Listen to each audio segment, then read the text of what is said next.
À l'âge d'or de l'Empire Maurya, au sommet des montagnes, se dressait un monastère isolé. Ce monastère était connu pour son atmosphère sereine et la paix qui l'entourait. Les moines qui y résidaient pratiquaient l'art de l'équanimité et de la tranquillité, atteignant un niveau de paix que peu pouvaient comprendre. Dans ce monastère vivait un jeune novice, nouveau sur le chemin spirituel. Bien qu'il soit profondément engagé dans son parcours, il luttait avec l'une de ses tendances innées, la colère.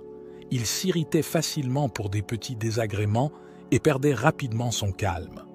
Les autres moines observaient ces difficultés avec empathie, car chacun avait ses propres défis à relever. La rencontre avec le plus vieux moine a tout changé. Le jeune homme s'est approché du moine, connu pour sa sagesse infinie et sa tranquillité.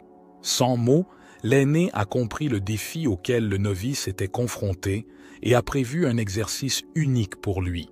Le rituel quotidien a amené le jeune homme à une belle rivière près de leur monastère, connue pour sa tranquillité.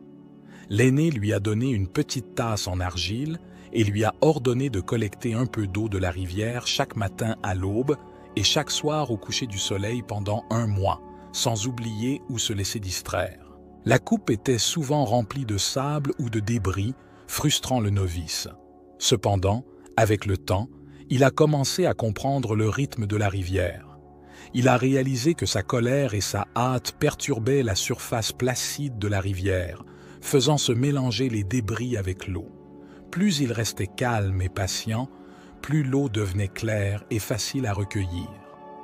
À la fin du mois, le jeune homme s'est présenté au moine aîné avec un sentiment de calme et de sagesse renouvelée. Il avait compris que, tout comme la rivière, l'esprit est clair et calme lorsqu'il n'est pas perturbé par la hâte ou la colère. Un esprit troublé, comme l'eau turbulente de la rivière, ne génère que frustration et insatisfaction. La leçon de la rivière est devenue un précieux enseignement au monastère, transmis de génération en génération. Ainsi, les moines ont continué à vivre en harmonie avec eux-mêmes et le monde, leur cœur reflétant la tranquillité de la rivière. Cette histoire nous enseigne que le chemin vers la paix et la tranquillité est un style de vie, avec la patience, la conscience, la constance et la compréhension comme outils. Le chemin devient moins une lutte et plus un voyage épanouissant.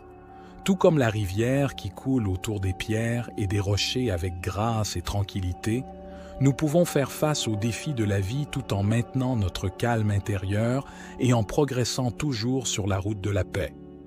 Si vous avez aimé cette vidéo, abonnez-vous à la chaîne Perles de Sagesse et activez la cloche pour recevoir plus de contenu sur la spiritualité et le développement personnel. Merci d'avoir regardé la vidéo. Laissez votre commentaire et à la prochaine.